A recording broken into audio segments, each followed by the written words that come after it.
Israël revient en Afrique, c'est ce que déclarait Benjamin Netanyahou en 2016 lors de son voyage sur le continent. 2 ans plus tard, c'est l'Afrique qui se déplace en Israël, et en particulier le président du Tchad, une première depuis 1972, l'un des acteurs essentiels de la lutte contre le djihadisme sur la ligne du Sahel. Ou comment un pays musulman à majorité sunnite renoue ses relations avec Israël au moment où l'Iran chiite prépare son retour militaire dans la région.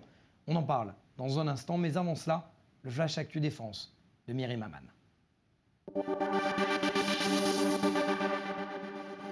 Bonsoir Mathias, bonsoir à tous. Rien ne va plus entre l'Ukraine et la Russie.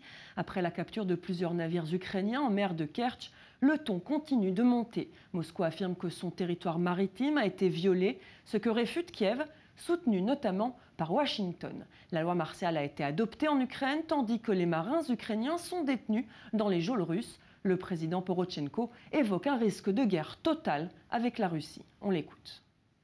Après l'incident dans la mer d'Azov, nous devions nous assurer que l'armée ukrainienne soit capable d'empêcher une attaque en cas d'invasion terrestre. Les tanks russes sont toujours stationnés à la frontière. Pour ces raisons, je ne veux pas qu'on pense que c'est un jeu. L'Ukraine est sous la menace d'une guerre totale avec la Russie. En Israël, les unités d'élite de Tsahal ont reçu la visite mardi soir de Benjamin Netanyahou. Une visite au cours de l'entraînement de ses forces spéciales, dont le scénario est semblable à celui de la mission ratée à Gaza le 11 novembre dernier. De l'autre côté de la frontière, le Hamas, lui, poursuit sa guerre de communication contre Israël. Mardi, le groupe terroriste a affirmé détenir des informations importantes concernant l'opération secrète israélienne à Gaza, sans préciser de quelles informations il s'agit. En Israël, Tsahal a ouvert 2 enquêtes concernant cette mission ratée pour comprendre les raisons de cet échec et les circonstances de la mort de l'officier M. Enfin, en France, 6 jeunes sur 10 sont favorables au service national universel. C'est ce que révèle un sondage Ipsos auprès des 15-25 ans. Motivation première, la nécessité d'apprendre à réagir en cas d'attentat terroriste, mais aussi l'opportunité de rencontrer des personnes de milieux différents. Malgré cela, un tiers des jeunes sondés affirment ne pas savoir de quoi il s'agit exactement. Pour être concis, le service national universel, le SNU pour parler moderne, c'est un mois obligatoire en internat, 2 semaines d'éducation civique, puis 2 semaines dans une structure militaire ou civile de défense et de sécurité. Voilà Mathias pour le journal Sécurité Défense, je vous laisse en compagnie de vos invités.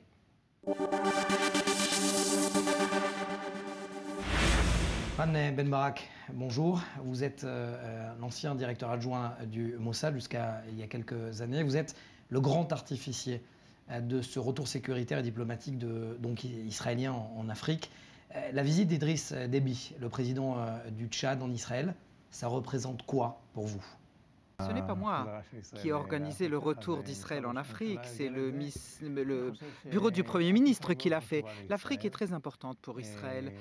Et d'abord, chaque pays en Afrique a une voix à l'ONU, donc il est important qu'il vote pour nous et non pas contre nous. Je pense que c'est important en particulier pour les États islamiques et les États musulmans en Afrique. Cela rajoute beaucoup à la sécurité d'Israël, tant du point de vue de la sécurité économique que du point de vue de la sécurité en tant que telle. Alors justement, est-ce que c'est l'intérêt, il est économique, c'est-à-dire la vente de matériel militaire, ou il est aussi celui des renseignements ?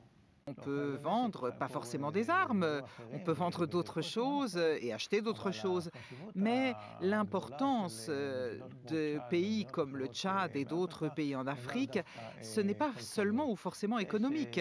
Il y a, par exemple, le terrorisme. Le terrorisme, on le trouve partout dans le monde. Quand vous avez un lien avec un pays africain, vous avez encore un lien supplémentaire qui vous permet de comprendre les réseaux terroristes qui se développent. Vous pouvez profiter de ces relations pour prévenir, pour alerter, pour qu'ils combattent avec vous contre le terrorisme. Vous pouvez utiliser leurs capacités locales dans le combat contre le terrorisme et bien entendu, cela rajoute énormément.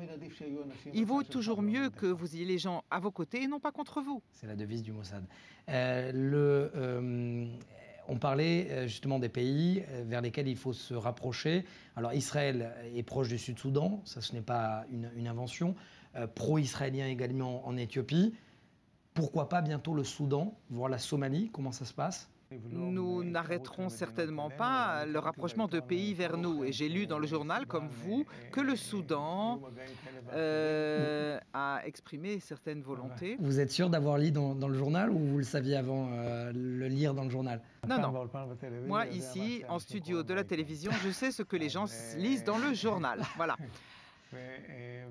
Et donc, je vous dis que c'est très important que nous ayons des amis au travers de l'Afrique, transformer des ennemis en non-ennemis et ensuite en amis.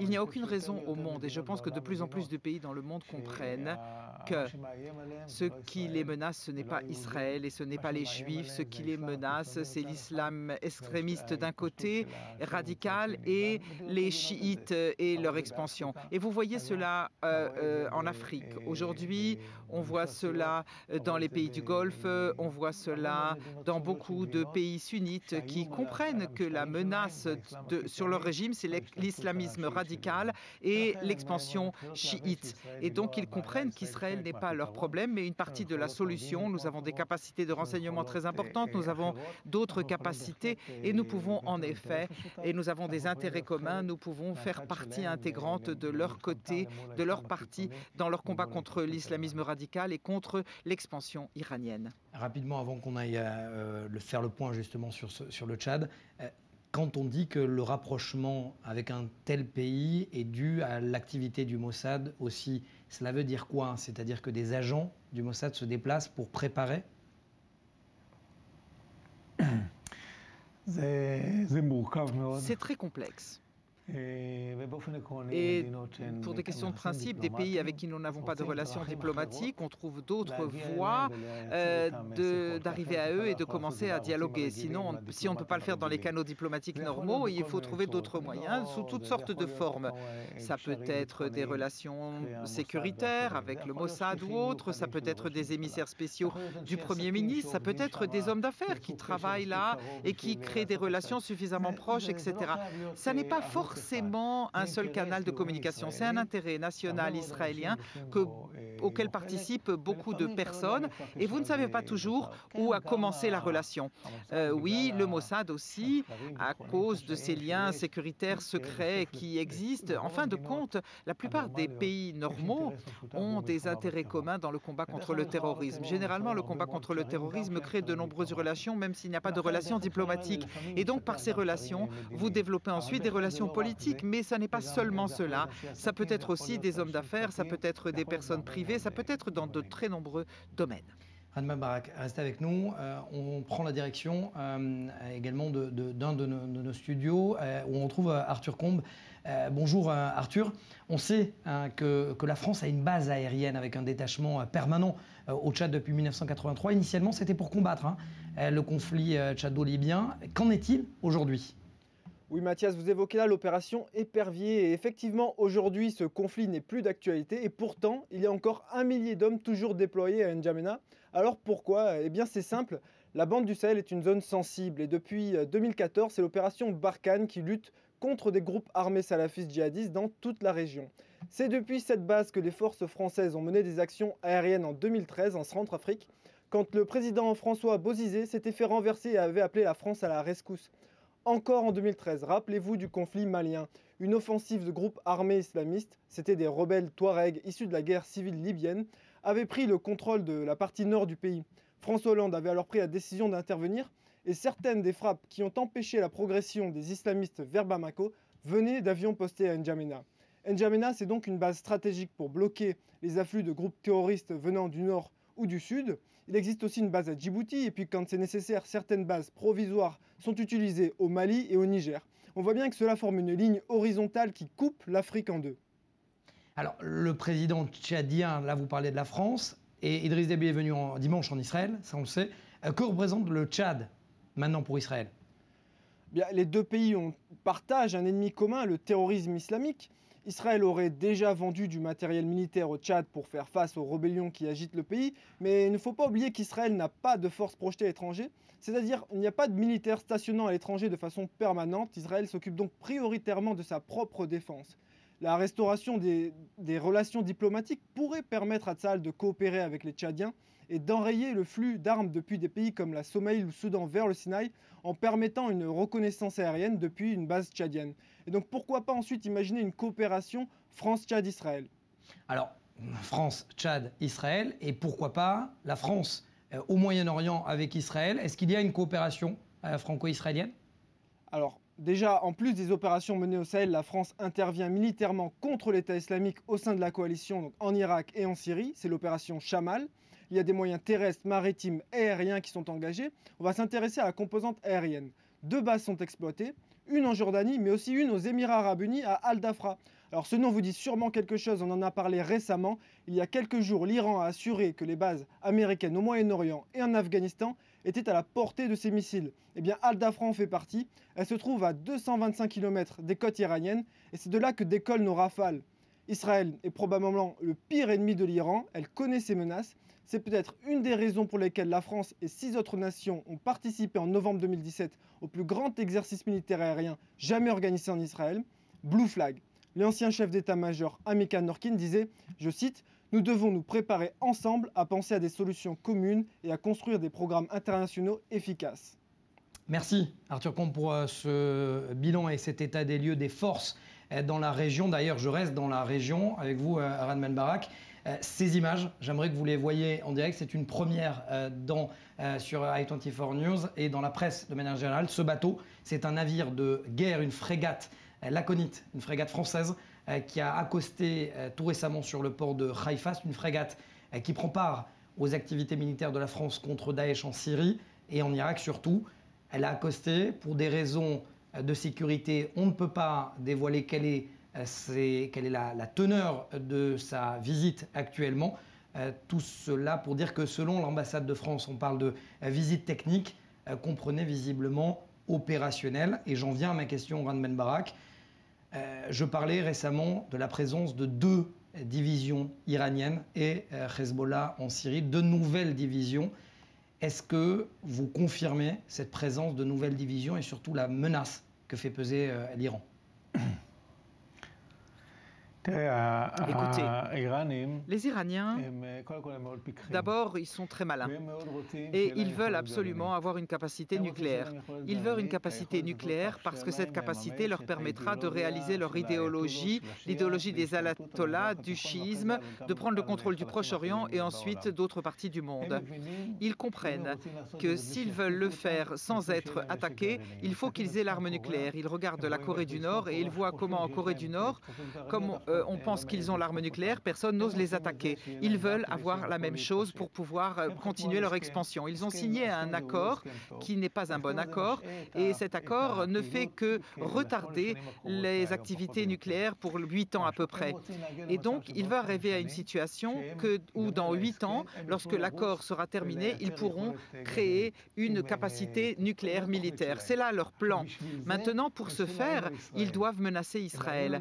Ils menacent Israël par le Hezbollah au Liban, ils menacent Israël par une force comme le Hezbollah qu'ils vont construire en Syrie. Ils ont amené à peu près 60 000 volontaires chiites du monde entier en Syrie pour construire ce que j'appelle le Hezbollah syrien. Un Hezbollah syrien, et c'est la même chose qu'ils veulent faire avec le djihad islamique à Gaza, et c'est la même chose qu'ils veulent faire avec les Houthis au Yémen pour menacer les Américains et les passages maritimes. Le programme et le plan iranien est tel que dans 8 ans, quand ils voudront arriver à l'arme nucléaire pour leur permettre de s'étendre sans peur, ils pourront menacer Israël et les bases américaines pour qu'ils ne soient pas attaqués par eux. Vous parlez dans 8 ans, mais demain, est-ce que demain, l'Iran ou le Hezbollah peut déclencher une attaque contre Israël? Bien entendu. Parce que, qu'est-ce que nous faisons? Nous essayons de les empêcher de réaliser leur plan. Nous essayons de les empêcher d'améliorer leur capacité, la capacité du Hezbollah d'abord, en leur donnant des armes précises et de précision, et nous voulons les empêcher de créer des bases importantes en Syrie. Nous le faisons de manière cinétique, violente, mais vous ne savez jamais comment ou quand quand cela va changer ou arriver à une guerre. C'est très délicat. Il faut le faire avec beaucoup de prudence. Il ne faut ne pas en parler d'abord. Ce que l'on fait beaucoup trop cette dernière année et demie, il faut faire les choses dans le calme et le silence. Il ne faut pas leur permettre d'exploiter cela parce que leur base en Syrie peut être très dangereuse pour Israël. Cela peut nous faire payer un prix très lourd si nous ne l'empêchons pas. Nous avons appris la leçon du Liban. Nous n'aurions jamais dû leur permettre de créer le Hezbollah au Liban. On aurait dû être beaucoup plus agressif à l'époque et ne permettre pas à cela de se créer. Ce que vous voyez en Syrie aujourd'hui, c'est les leçons qu'ils ont tirées de ce qui s'est passé au Liban. Mais il faut le faire de manière adéquate et espérer qu'on n'arrivera pas à la guerre. En même temps, si on arrive à une guerre, eh bien je pense qu'ils regretteront fort d'y être arrivés. Je vous le garantis. Pour éviter justement la guerre, il y a aussi ce processus diplomatique très rapidement, ces visites répétées de Benyamin Netanyahou à Oman. On parle demain peut-être du Bahreïn, voire du Koweït. Est-ce que ça aide à éviter une guerre ? Je ne pense pas que cela, sur ce point d'éviter la guerre, je ne pense pas que ça ait un élément important pour cela.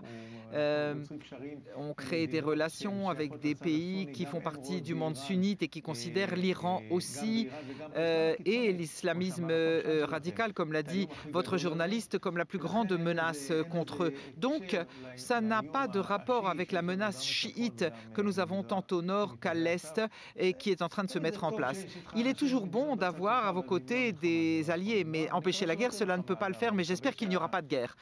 Je pense que le Hezbollah et les Iraniens se souviennent très bien ce qui est arrivé lors de la deuxième guerre du Liban, quand ils ont été frappés extrêmement fort, et ils pensent que la prochaine guerre sera 7 fois plus importante contre eux. Donc nous ne pouvons pas nous permettre, je vous le garantis, cette menace au nord. Merci, Eran Ben Barak. Je rappelle que vous êtes ancien directeur adjoint du Mossad, d'avoir été dans l'émission de défense pour nous. Merci, Eran Ben Barak. Merci.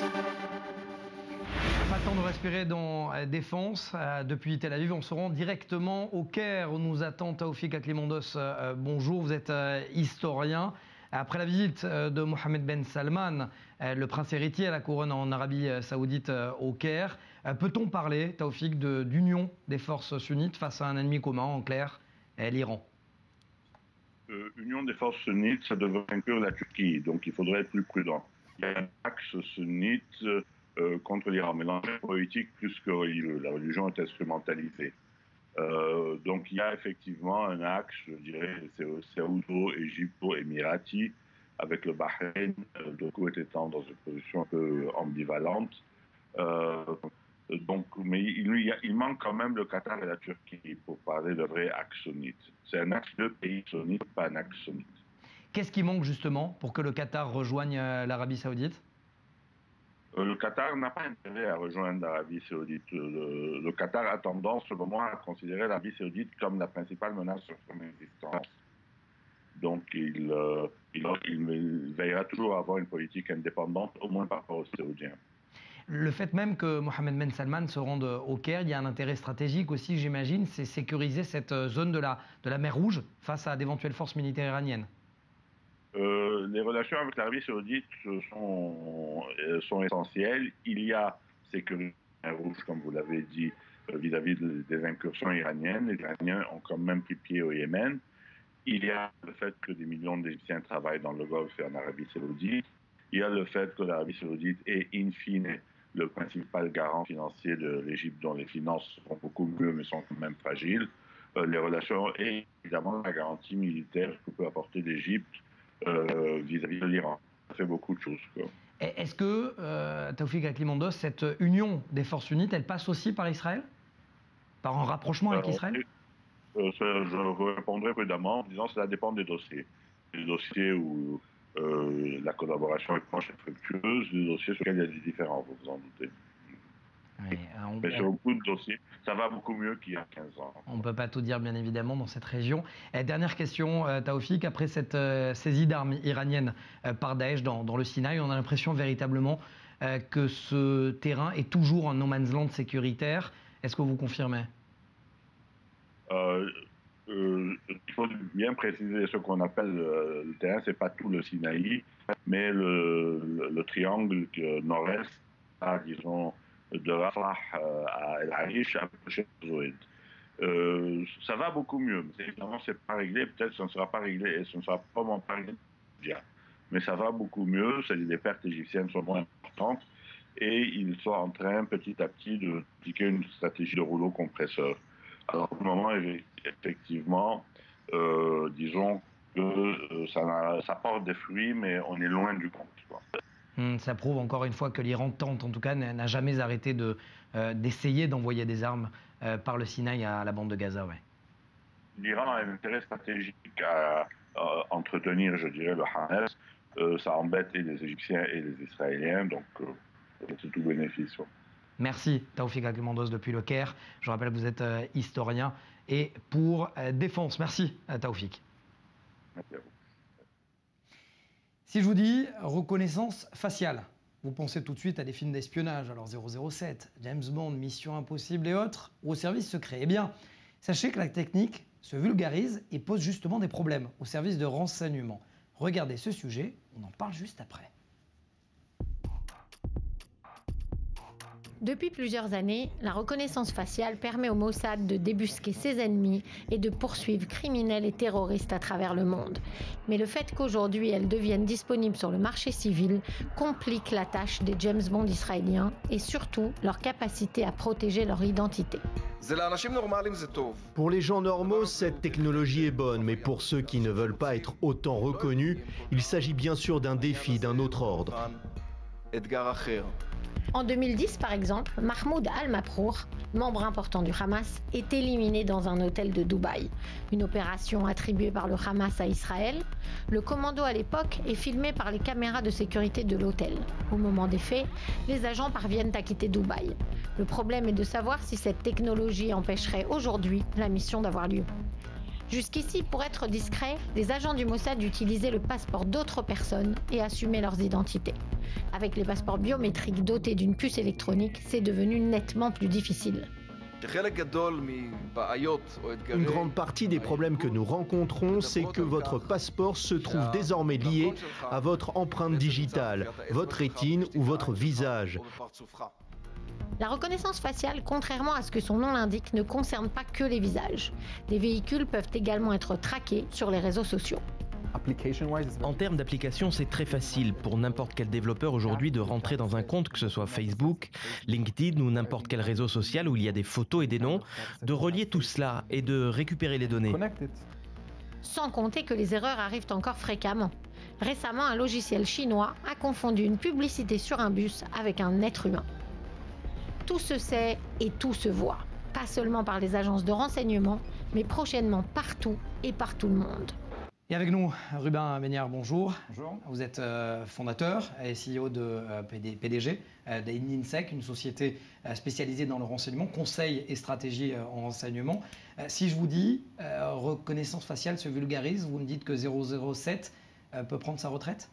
Alors pas exactement. En fait, ce qui se passe, c'est qu'il y a deux types de systèmes de reconnaissance faciale, pour simplifier. Celle qui fonctionne sur les mesures des traits du visage et celle qui fonctionne sur les micro-expressions, qui permettent de définir en fait différents suspects. Quand vous parlez en fait de 007, vous parlez évidemment de ce qui est mis en place dans les aéroports, dans les polices aux frontières. Et dans ce cas-là, en fait, ça se base beaucoup plus sur les traits du visage et sur les mesures. Et ça veut dire quoi? Ça veut dire qu'un agent du Mossad, concrètement, un commando du Mossad qui aurait, selon la presse étrangère, opéré à Dubaï, ne pourrait pas repartir de là où elle est venue? Alors Dubaï, c'est un cas particulier, parce qu'en fait, les services de renseignement sont appelés services secrets, parce qu'en général, on ne sait pas qui sont venus. On donne souvent l'exemple en fait, du cambrioleur qui ne met pas de gants, n'a pas peur d'être pris par ses empreintes digitales, parce qu'on ne sait pas qu'il est venu en fait. Donc Dubaï, à partir du moment où on sait qu'effectivement il y a eu des agents, il y a un problème. Mais de manière générale, si on est capable de changer légèrement les mesures des traits du visage, sans donner trop d'idées, de rentrer dans les détails, mais de changer par exemple un petit peu l'écartement des yeux ou l'écartement des narines, on peut tromper ces machines. Ça veut dire quoi? Ça veut dire que le commando publié, dont les photos ont été publiées par le Hamas, par exemple, ce ne sont pas des vraies photos? Ça pourrait être le cas en fait. Ça pourrait très bien être le cas. Ça pourrait également être, comme je vous ai dit en fait, le fait que ce sont des vraies photos, mais ce n'était absolument pas prévu que l'opération se déroule comme elle s'est déroulée, et c'est pour ça que les photos sont arrivées là où elles ne devraient pas arriver en fait. Est-ce que l'expertise israélienne en la matière s'exporte? Alors, l'expertise israélienne s'exporte, c'est sûr. On peut parler un peu du présent, c'est un peu difficile, délicat, c'est le terme. Mais on peut parler de effectivement l'entreprise Logic qui a fermé en 2015 et qui a travaillé pendant plus de 7 ans en fait avec un petit État du Golfe Persique en fait. Dubaï. Pour ne pas le citer, et qui effectivement fournissait des services d'intégration des matériels de défense. C'est quasiment affolant de dire que les Israéliens travaillent à Dubaï. Moi, ce que je peux vous dire, en fait, c'est que de manière générale, ce sont souvent les pays arabes qui ne veulent pas trop afficher leurs relations qui sont semi-secrètes, on peut le dire, avec Israël, mais que Israël, au contraire, serait assez content de pouvoir afficher justement une normalisation des relations, y compris dans le système de défense.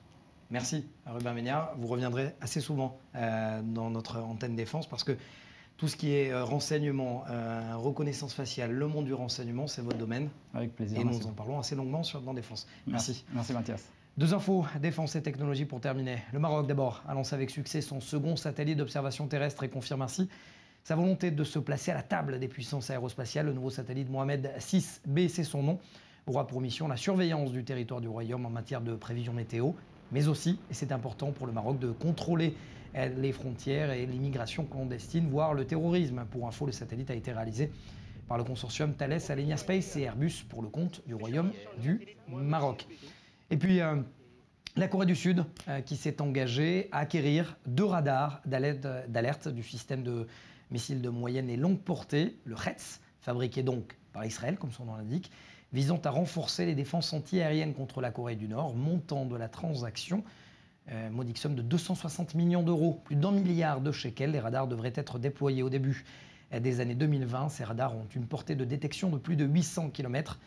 Objectif, renforcer les capacités de la Corée du Sud, vous le savez, à se défendre face aux fameux missiles tirés par la Corée du Nord. D'ailleurs, hasard de calendrier ou pas, dans le même temps, selon une étude américaine, la Corée du Nord posséderait au moins 13 sites secrets de missiles balistiques mobiles à capacité nucléaire, et on en parlera longuement, très longuement, avec notre invité la semaine prochaine, David El-Kaïm, un spécialiste des relations internationales, basé justement en Corée du Sud. Ne manquez donc pas le rendez-vous, ça sera la semaine prochaine dans notre émission Défense. L'information en attendant continue sur i24 News. Vous pouvez bien évidemment revoir nos interviews, nos replays avec cette semaine, vous l'avez vu, le directeur adjoint, l'ancien directeur adjoint du Mossad. À très vite.